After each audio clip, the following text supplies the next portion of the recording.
오늘의 헤드라인입니다.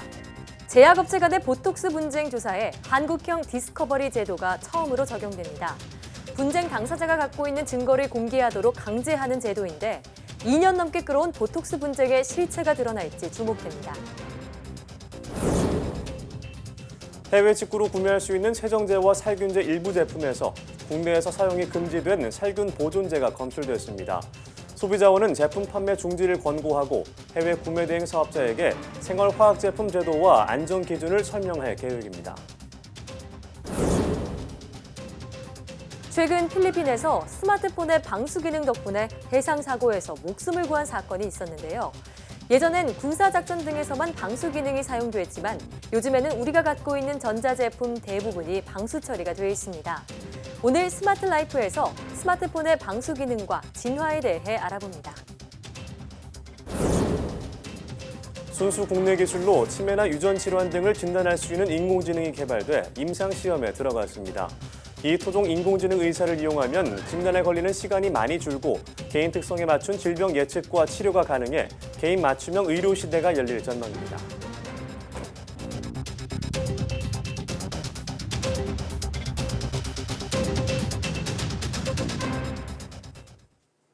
여러분 안녕하십니까? 사이언스 투데이입니다. 대웅제약과 메디톡스 간 보톡스 분쟁을 조사 중인 중소벤처기업부가 이 사건에 처음으로 한국형 디스커버리 제도를 적용한다는 계획입니다. 디스커버리 제도는 분쟁 당사자가 갖고 있는 증거를 공개하도록 강제하는 제도인데 보톡스 분쟁의 실체가 드러날지 결과가 주목되고 있습니다. 김승재 기자가 보도합니다. 지난 4월 LG화학은 영업비밀 침해를 이유로 SK이노베이션을 미국 국제무역위원회 ITC와 델라웨어주 지방법원에 제소했습니다. LG화학이 굳이 미국까지 가서 소송을 제기한 이유는 우리나라에는 없는 디스커버리 제도를 이용하기 위해서입니다. 이 제도는 재판 전에 당사자가 가진 소송 관련 증거를 서로 공개하는 것으로 증거를 내지 않거나 인멸하면 강력한 불이익을 받게 됩니다.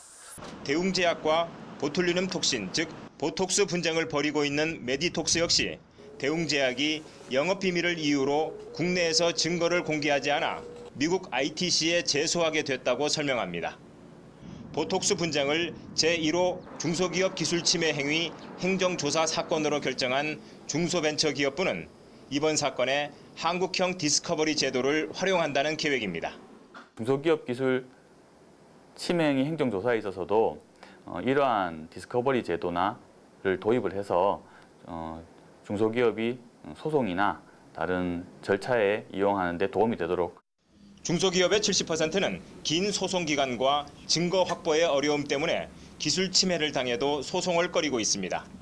중소벤처기업부는 이러한 이유로 한국형 디스커버리 제도 도입을 사실상 결정한 상태입니다. 중기부는 먼저 기업에 적극적으로 증거 제출을 명령하고 이에 불응하면 입증 책임을 해당 기업에 묻거나 증거 확보를 위한 비용을 부담하게 하는 등의 방안을 검토하기로 했습니다. 증거 공개의 벽에 막혀 미국으로까지 간 보톡스 분쟁이 한국형 디스커버리 제도를 통해 그 실체를 드러낼 수 있을지 주목됩니다. YTN 김승재입니다. 해외 직구로 구매할 수 있는 일부 세정제와 살균제에서 국내에서 사용이 금지된 살균 보존제가 검출됐습니다.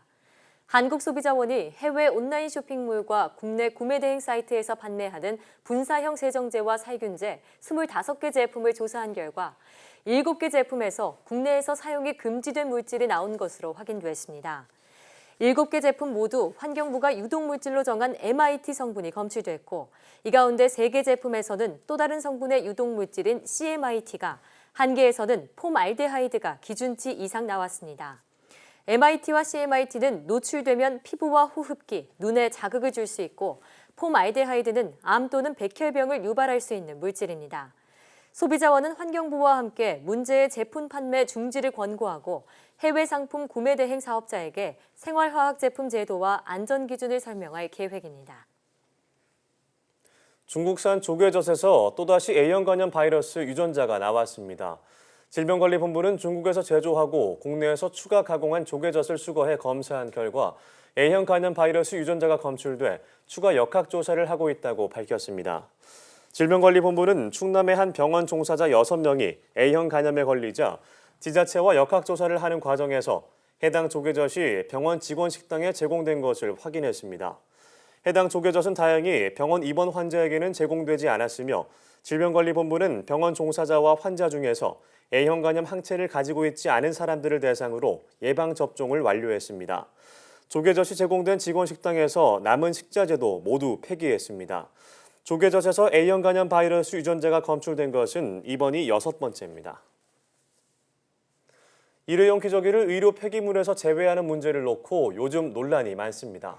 의료 폐기물 처리가 포화 상태에 이르자 정부가 감염 우려가 없는 일회용 기저귀를 의료 폐기물에서 제외하기로 했는데 폐기물 처리 업계가 강하게 반발하고 있습니다.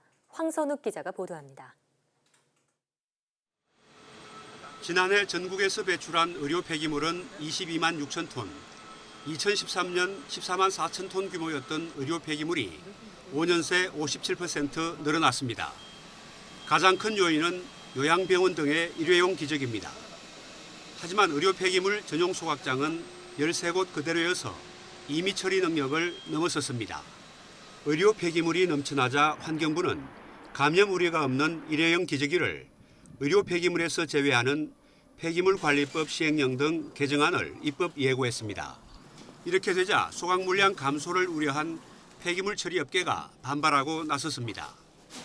의료 폐기물 공제조합은 전국 105개 요양병원의 일회용 기저귀를 조사한 결과 모두 97곳에서 감염성 균이 검출됐다고 주장했습니다. 의료기관 폐기물 처리 과정에서 감염균 병원으로부터 감염 우려가 없다는 명확한 검증이 있어야 한다고 생각합니다.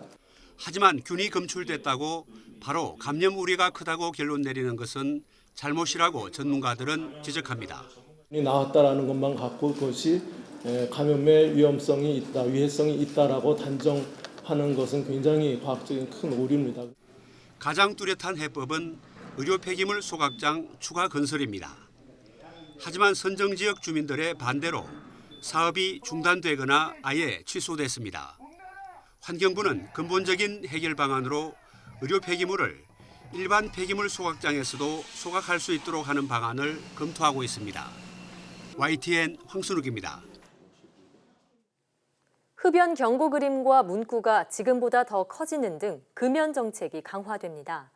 보건복지부는 현재 담뱃감 면적의 60%인 흡연 경고 그림과 문구의 표기 면적을 75%까지 확대하는 내용의 국민건강증진법 시행령 개정안을 입법 예고한다고 밝혔습니다. 복지부는 금연 정책의 효과를 높이기 위해 경고 그림 면적을 더 키워야 한다는 금연 전문가들의 조언을 반영해 이렇게 결정했다고 설명했습니다. 개정안이 확정되면 2년마다 한 번씩 바꾸는 흡연 경고 그림 교체 주기에 맞춰 2020년 12월 확대된 경고 그림이 담뱃갑에 부착될 전망입니다. 중국이 발사 직후 지구로 낙하하는 로켓을 안전한 곳으로 유도 착륙시키는 시험에 성공했다고 관영 신화통신이 보도했습니다. 신화통신은 지난 26일 발사된 창정 로켓에 그리드핀이라고 불리는 일종의 날개를 달아 발사 후 로켓을 지정된 위치에 안전하게 착륙시켰다고 전했습니다. 신화통신은 이번에 적용된 그리드핀 기술은 로켓 재활용 면에서 앞서 있는 미국 스페이스X사에서 채택한 것으로 중국이 미국에 이어 두 번째로 이 기술을 로켓 발사에 적용했다고 밝혔습니다. 외식업계에서 로봇의 활용 범위가 단순히 무인 주문과 결제를 넘어서 요리 과정으로 확대되고 있습니다. 서울 강남에는 로봇 바리스타가 등장했고 외국에서는 이미 로봇 셰프까지 활약하고 있습니다. 신윤정 기자가 취재했습니다. 사람 팔처럼 생긴 로봇이 커피 원두에 뜨거운 물을 부어 핸드드립 커피를 내립니다. 원두 종류에 따라 물의 온도나 물줄기 모양까지 달리하며 섬세하게 움직입니다. 최근 서울 강남에 문을 연 카페에 등장한 바리스타 로봇입니다. 테이블로 빵 등을 갖다 주는 서빙 로봇도 함께 일하며 고객들의 눈길을 사로잡고 있습니다. 안녕하세요. 라운지X 빵 셔틀입니다. 너무 신기하고요. 실제로 커피도 바리스타보다 잘 내리는 것 같아요. 손이 많이 가는 김밥을 만드는 작업에도 기계가 활용되고 있습니다. 김 위에 밥을 고르게 펴는 작업도, 김밥을 썰고 채소를 가늘게 채 써는 것도 1초면 가능합니다. 그분이 이제 작업 시간이 많이 줄어서 그 밖에 따로 나와 계시지 않고 안에서 이제 주방 일과 같이 하실 수 있기 때문에 주방 이제 인건비 절감에 효과가 있었고요. 뜨거운 불 앞에서 한참을 저어야 하는 죽까지 로봇팔로 만드는 프랜차이즈까지 등장했습니다.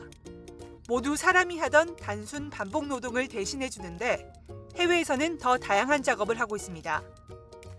프랑스에서는 피자 굽는 로봇이, 미국에선 칵테일 만드는 로봇이 맹활약 중이고 일본에서는 3D 프린터와 로봇팔로 초밥을 만드는 식당이 내년에 문을 열 예정입니다.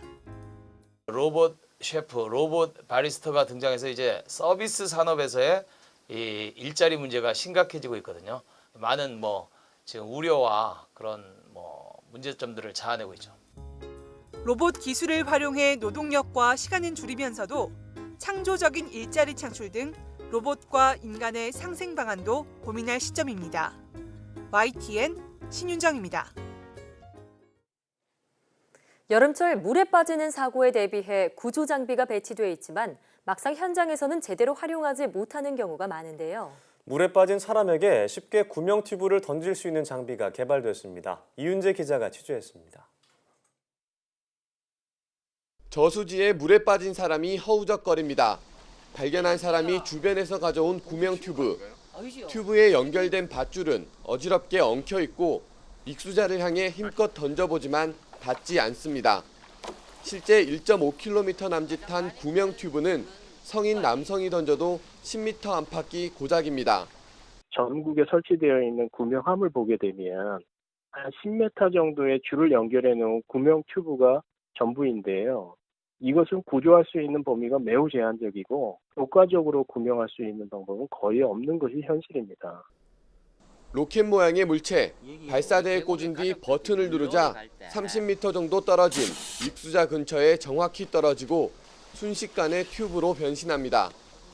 지역의 벤처기업이 연구 개발한 인명구조용 로켓 튜브입니다. 발사 각도를 조절하면 최대 60m까지 날아가고 손으로 직접 던질 수도 있습니다. 튜브를 물에 빠진 사람 주변에 여러 개 잇따라 발사할 수도 있습니다. 발사 버튼을 누르면 119에 직접 구조 정보가 전달되도록 해 물에 빠진 사람을 구할 수 있는 골든타임을 아낄 수 있습니다. 최대 사거리를 60m 이상을 가지고 있으며 그리고 익수자에게 정확하게 구명 튜브를 전달할 수 있는 장점이 있습니다. 뜨거운 여름, 물놀이철이 되면 반복되는 순환사고. 중소기업의 아이디어가 해마다 500~600명에 이르는 익사자를 줄이는 데 역할을 할 수 있을지 주목됩니다. YTN 이윤재입니다. 올해 5G 스마트폰이 미국에서 500만 대 이상 팔리는 등 세계적으로 2,200만 대 팔릴 것이란 전망이 나왔습니다. 글로벌 시장조사 업체 카운터포인트 리서치는 보고서를 통해 미국 내 통신사들이 5G 통신망을 확대하고 5G 단말기 제품이 잇따라 출시되면서 올해 하반기 5G 스마트폰 판매량이 크게 상승할 것이라고 예측했습니다. 보고서는 특히 애플을 제외한 삼성과 LG, 모토로라 등 주요 스마트폰 제조업체들이 올해 하반기 5G 스마트폰을 출시할 예정이어서 5G 스마트폰 도입률이 상반기보다 크게 높아질 것으로 내다봤습니다. 그러면서 5G 스마트폰 시장은 애플이 5G 아이폰을 출시할 것으로 전망되는 2020년 더욱 커질 것이라고 덧붙였습니다. 일본의 수출 규제 조치 후에 2주 연속 상승했던 메모리 반도체 가격이 안정세로 접어든 것으로 확인됐습니다. 글로벌 시장조사 업체 디램 익스체인지는 PC에 주로 사용되는 DDR4 8GB 디램 가격이 평균 3.636달러를 기록했다고 밝혔습니다. 이는 나흘 연속 하락한 것으로 일주일 전보다 2.7% 낮은 수치였지만 일본의 수출 규제 조치가 발동된 지난 4일보다는 18.6%나 올랐습니다. 또 상대적으로 낮은 사양인 DDR3 4GB 디램도 지난주 1.79달러까지 올랐지만 이후 약 보합세가 이어지면서 1.746달러를 기록했습니다. 업계는 일본의 소재 수출 규제에 심리적인 요인으로 급등세를 보였지만 삼성전자와 SK하이닉스의 생산에 큰 차질이 없어 안정세를 되찾은 것으로 보인다고 설명했습니다. 하지만 일본이 규제를 확대하고 생산 라인 가동에 실제로 차질이 발생할 경우 메모리 가격은 급등할 가능성이 크다고 덧붙였습니다.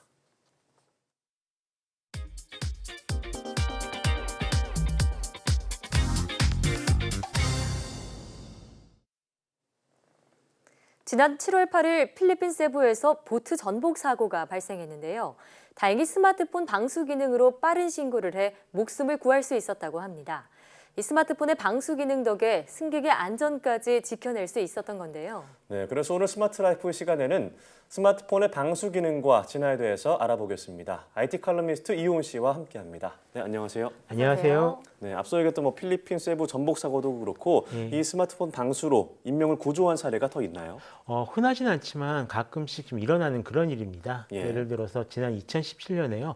영흥도 낚싯배 전복 사고가 있었거든요. 이게 336톤급 급유선과 10톤급 낚시 여선이 충돌한 좀 그런 사고였는데요.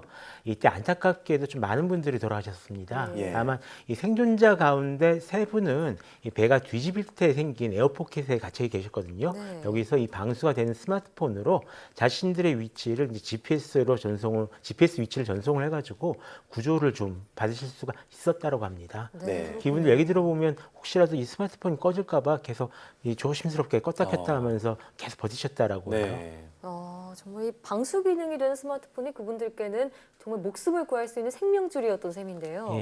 그런데 이 스마트폰에는 언제부터 방수 기능이 들어간 건가요? 이게 어떤 목적으로 방수가 되는가에 따라서 좀 달라질 것 같은데요. 예를 들어서 많이 쓰이진 않지만 러기드라는 단어가 붙은 이런 제품 카테고리가 있습니다. 이건 주로 이제 야외 액티비티에서 쓰거나 아니면 군사작전, 건설공사 등 특수 상황에서 많이 쓰이는 그런 제품인데요. 이런 제품들 일부는 이제 미 육군 납품 규정을 충족시킬 만큼 튼튼해서 보통 이제 밀스펙을 만족시키는 제품이다라고 하거든요. 밀리터리 스펙이 정말이죠. 이 분류의 제품들은 예전부터 방수 방진 기능을 기본적으로 가지고 있었습니다. 근데 실제로 이제 우리나라에 처음 출시된 이제 방수 스마트폰이라고 하면 2010년 이 모토로라에서 내놓은 디파이가 첫 번째 방수 스마트폰이라고 할 수 있는데요. 이건 그냥 물속에 들어갔다가 이제 꺼내도 이제 괜찮다 그 정도였고요. 그밖에 이제 일반적으로 스마트폰의 방수 기능이라고 하면은 주로 이제 일본 쪽에서 많이 시작됐다라고 보셔도 될 것 같습니다. 방수 스마트폰이 일본에서 시작됐다는 거는 일본의 온천이나 이런 문화와 영향이 있다고 볼 수도 있을까요? 실제로 그렇다고 합니다. 이게 재밌게도 진짜로 목욕 문화 때문에 이런 방수 기능이 발달했다라고 하는데요. 일본은 이 피처폰 시절서부터 이 방수 기능이 거의 기본처럼 들어가 있었거든요. 그래서 이걸 개발하셨던 분들 얘기를 들어보니까 일본 같은 경우에는 일본 여성분들이 목욕하러 들어가실 때 꼭 휴대폰을 가지고 들어가셨대요. 그러다 보니까 이 방수 기능이 없는 폰은 거의 이제 팔리지를 않았고 그 때문에 이제 스마트폰 같은 경우도 방수 기능을 기본적으로 집어넣게 되었다라고 이제 그렇게 얘기를 하는데요. 그래서 이제 2013년 소니에서 내놓은 이제 엑스페리아 Z가 최초로 마개가 없는 그런 방수 스마트폰이 되었습니다. 하지만 이 스마트폰 방수가 대중화된 때는 이제 2016년이다라고 볼 수가 있을 것 같은데요. 이때 갤럭시 S7이랑 아이폰 7이 동시에 이제 방수를 지원하기 시작하면서 이때부터 방수 기능은 어떤 러기드폰 같은 특화된 스마트폰의 기능이 아닌 어떤 이제 플래그십 같은 고급 스마트폰들은 좀 기본적으로 갖춰야 될 그런 기능이라고 이제 인식되기 시작했습니다. 실제로 요즘 나오는 고급 스마트폰 중에서 방수가 아닌 제품은 좀 드뭅니다. 그렇죠. 기술의 발전으로 이제는 방수 기능이 스마트폰 기본 스펙 중에 하나가 되고 있는 그런 상황인데요. 근데 이 스마트폰 방수를 위해서 어떤 기술이 쓰이는지 궁금합니다. 보통 이 스마트폰에 쓰이는 방수 기술은 특히 두 가지로 나뉩니다. 하나는 이제 테이프 기법이라는 게 있고요. 다른 하나는 이제 나노 코팅 기법이라고 이제 부르는데요. 보통은 이 고무 패킹으로 틈새를 다 메꾸고 방수 테이프랑 방수 접착제를 이용해서 봉인하는 이 테이프 기법을 가장 많이 쓰고 있습니다.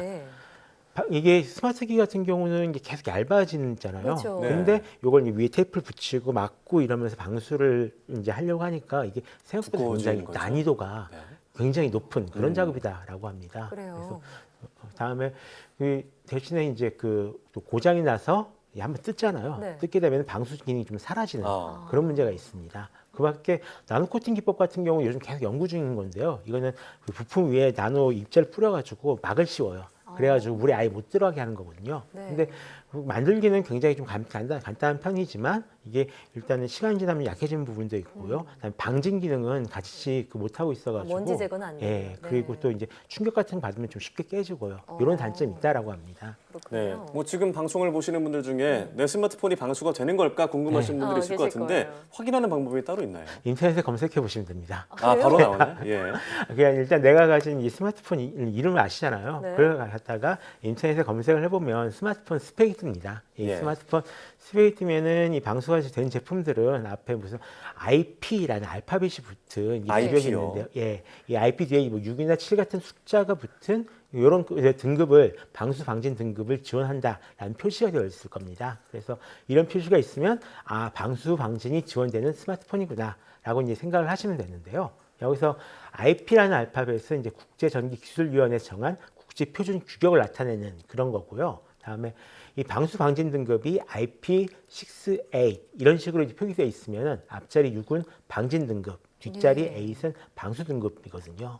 간혹 이제 IPX라고 표기해야 될 때가 있는데 이거는 여기서 X는 거기에 대해서는 이제 테스트를 하지 않았다라는 그런 말입니다. 그래서 만약에 IPX6 이렇게 표시가 되어 있으면 그 방지는 테스트를 하지 않았고 방수 등급은 6등급이다. 6등급이다. 이렇게 생각하시면 됩니다. 그렇군요. 이 IP 뒤에 숫자가 차례로 방진 기능, 방수 예. 기능을 의미한다고 하니까요. 내가 가진 폰의 그런 사양이 궁금하시다고 하면은 예. 지금 바로 인터넷에 검색해 보시면 되겠네요. 네. 네. 자, 그런데 이 뒤에 나오는 숫자, 등급이 이렇게 나뉘어지는 것 예. 같은데 어떻게 분류가 되나요? 그게 방지는 이제 0부터 6까지 이제 나뉘는데요. 가장 그 높은 6은 완벽하게 좀 보호가 된다라는 의미고 0은 뭐 아무것도 안 된다는 얘기예요. 높을수록 좋군요. 예, 그렇습니다. 방수 같은 경우는 일반 소비자 기기에서는 이제 8등급이 이제 가장 높은데요. 8등급은 한 1m, 10m, 1m 그 굉장히 깊은 물속에서도 이제 30분 이상 버틸 수 있다라는 그런 의미입니다. 그래서 이거 말고도 뭐 6K나 9K 같이 또 좀 특별한 등급이 있긴 한데 이거는 뭐 강한 물살 받은 수압에서도 버틸 수가 있다는 건데요. 이제 소비자용 기기에서는 2등급을 받은 제품이 거의 없는 걸로 알고 있습니다. 그럼 이 스마트폰 말고 일반 다른 전자기기는 워터프루프나 뭐 워터 예. 레지스턴트 같은 뭐 표시가 된 게 있는데 그건 IP랑은 어떻게 다른 건가요? 그러니까 그냥 그 국제 기구의 인증을 받지는 않았지만 방수 기능을 가지고 있다라는 이런 의미인데요. 예. 보통 이제 그 워터 레지스트라고 적혀 있으면 방수한 그 4등급 정도 되는 제품이다. 라고 생각을 하시면 됩니다. 예. 이 경우에는 뭐 비가 오거나 아니면 낀 상태로 이제 뭐 세수를 한다거나 이럴 때는 아무 문제가 없다라는 이런 의미고요.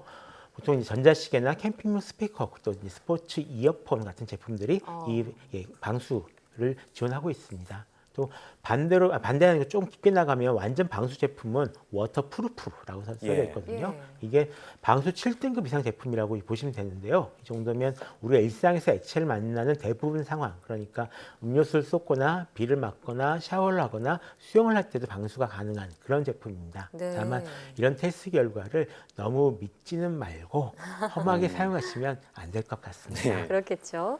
자, 방수 기능을 가진 제품들 잠깐 소개해 주셨는데 이 외에도 어떤 스마트 기기들이 방수가 되는지 있다면 소개해 주시죠. 러기드는 아니지만 간단한 방수가 지원되는 그런 제품들은 좀 있습니다. 예를 들어서 요즘을 많이 쓰지 않지만 이런 전자시계 같은 경우는 대부분 생활 방수가 지원이 됩니다.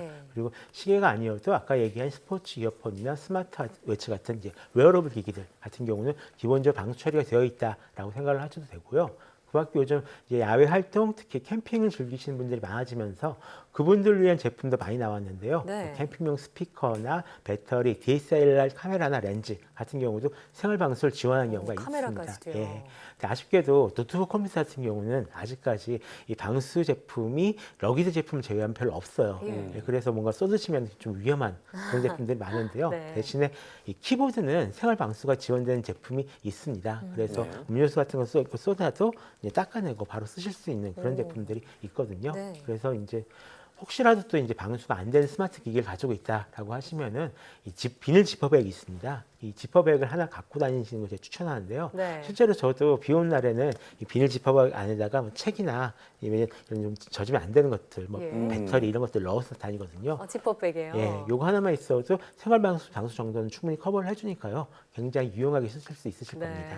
그렇군요. 참 이게 스마트 기기의 다른 기능의 발전도 그렇지만 이 방수 기능이 얼마나 발전될지 기대가 되는데요. 앞으로 뭐 물놀이 하거나 바다나 계곡 갔을 때도 스마트폰을 마음껏 쓸 수 있는 날이 빨리 왔으면 좋겠습니다. 네. 오늘 말씀 고맙습니다.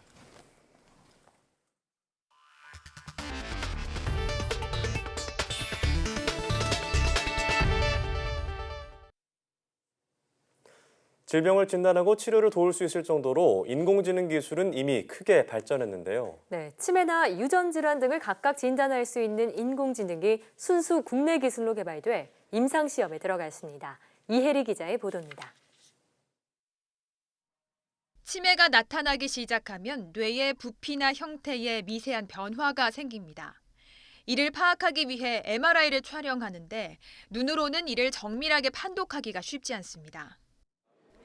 하지만 이 인공지능 기술은 뇌 MRI 사진에서 나타나는 미세한 형태와 구조 변화를 잡아냅니다. 진단까지 걸리는 시간은 1분 30초에 불과합니다. 기존의 제품 같은 경우에는 6시간에서 10분 정도 소요되는데 그거보다 수십 배 빠른 속도로 분석을 해냅니다. 소아에게서 난청이나 발달장애를 유발하는 유전자를 찾는데도 인공지능이 나섭니다. 현재로선 문제가 되는 유전자를 찾는 데만 짧게는 몇 달에서 길게는 몇 년이 걸리기도 하지만 인공지능 기술을 활용하면 환자의 유전 정보를 대입하는 대로 원인 유전자를 곧바로 확인할 수 있습니다. 진단 정확도도 현재까지 90%에 달합니다. 대개 하나의 그런 유전 질환을 진단하는데 대개 한 8번의 검사를 하는 걸로 알고 있어요. 근데 이거는 한 번으로 줄일 수가 있고 치매와 소아 유전 질환, 심혈관 질환 등 3대 질환에 활용할 수 있는 이 인공지능 기술은 임상 시험에 들어갑니다. 전국 11개 병원에서 실제 환자를 대상으로 기술의 정확도와 안전성을 검증합니다. 이 외에도 대장암이나 유방암 등을 가려낼 수 있는 토종 인공지능 의사 개발 작업도 내년까지 마무리돼 실제 진료 현장에서 만날 수 있을 것으로 기대됩니다. YTN 사이언스 이혜리입니다. 국내 연구팀이 수면 장애를 해결할 수 있는 식이조절법을 발견했습니다. 울산과학기술원 연구팀은 동물성 단백질에 많이 포함된 필수 아미노산의 하나인 트레오닌을 섭취할 경우 수면이 유도된다는 사실을 실험을 통해 확인했다고 밝혔습니다. 연구팀은 20가지 아미노산을 각각 섭취한 초파리의 수면 변화를 분석했고 이 가운데 트레오닌을 섭취한 초파리에게서 잠드는 데 걸리는 시간이 짧아지고 수면 시간도 오래 유지되는 현상이 나타나는 것을 확인했습니다.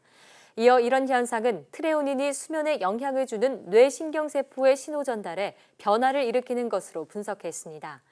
연구팀은 이번 연구 결과가 부작용을 줄이는 새 수면장애 치료제 개발에 도움이 될 것으로 기대했습니다.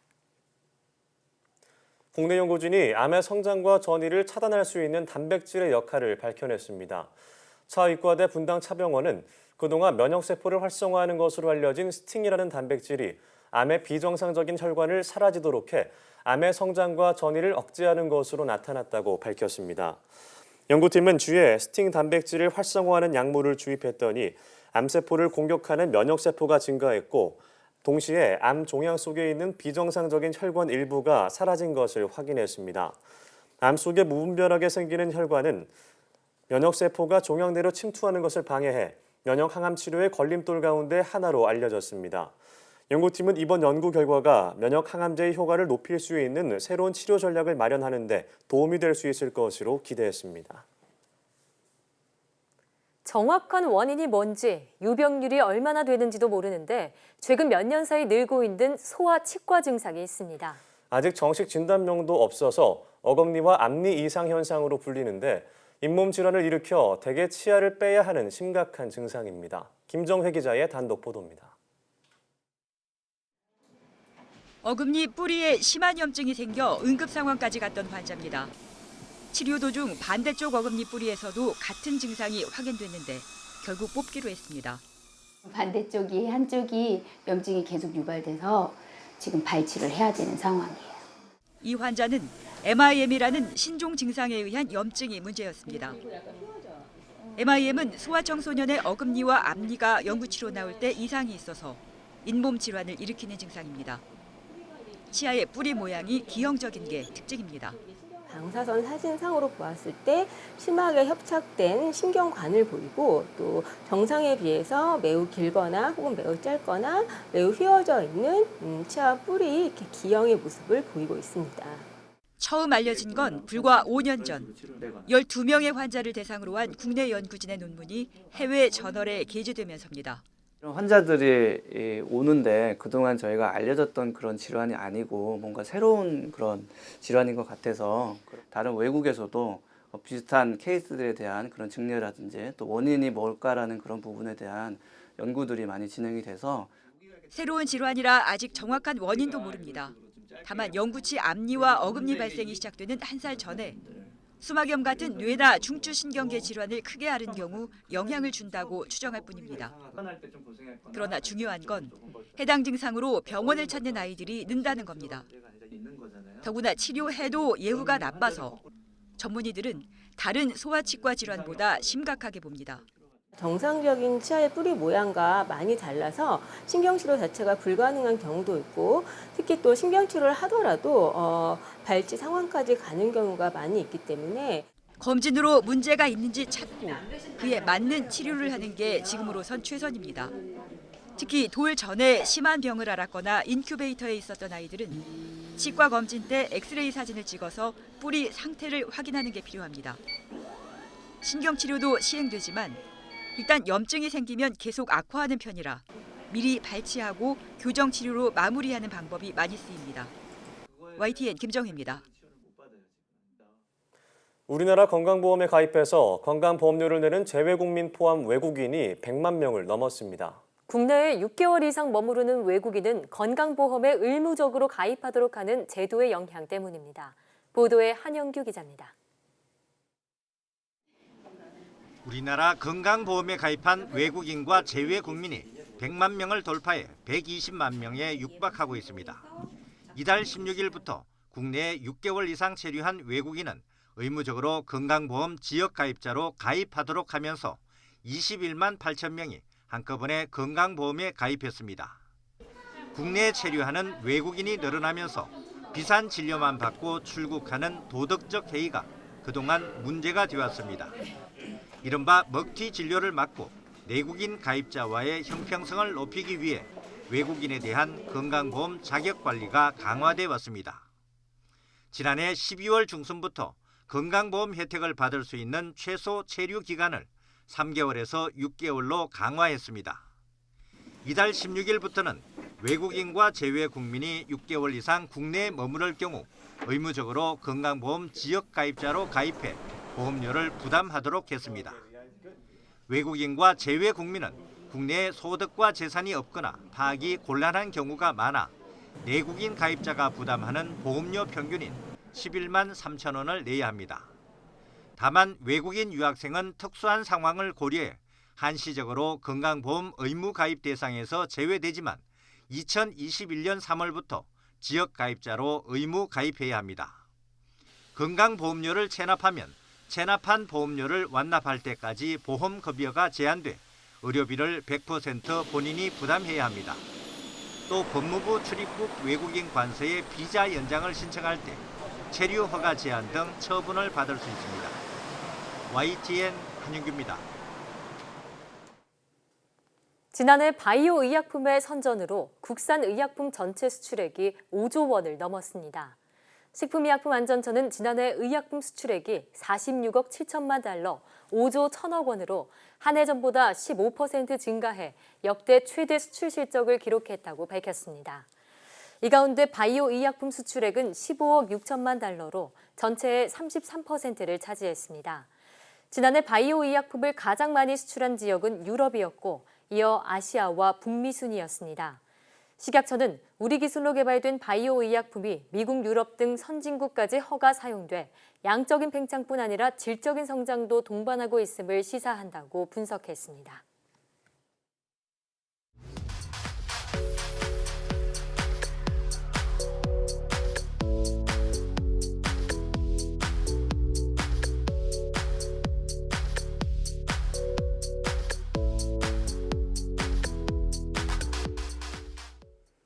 요즘 휴가철이라 물놀이 계획하는 분들 많으실 텐데요.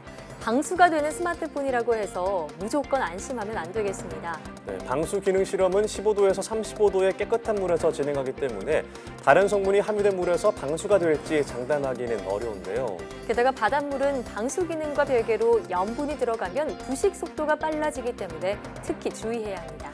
네, 꼭 방수팩이나 방수 케이스를 사용하셔서 마음 놓고 즐겁게 물놀이 즐기시기 바랍니다. 사이언스투데이 오늘은 여기까지입니다. 함께해 주신 여러분 고맙습니다.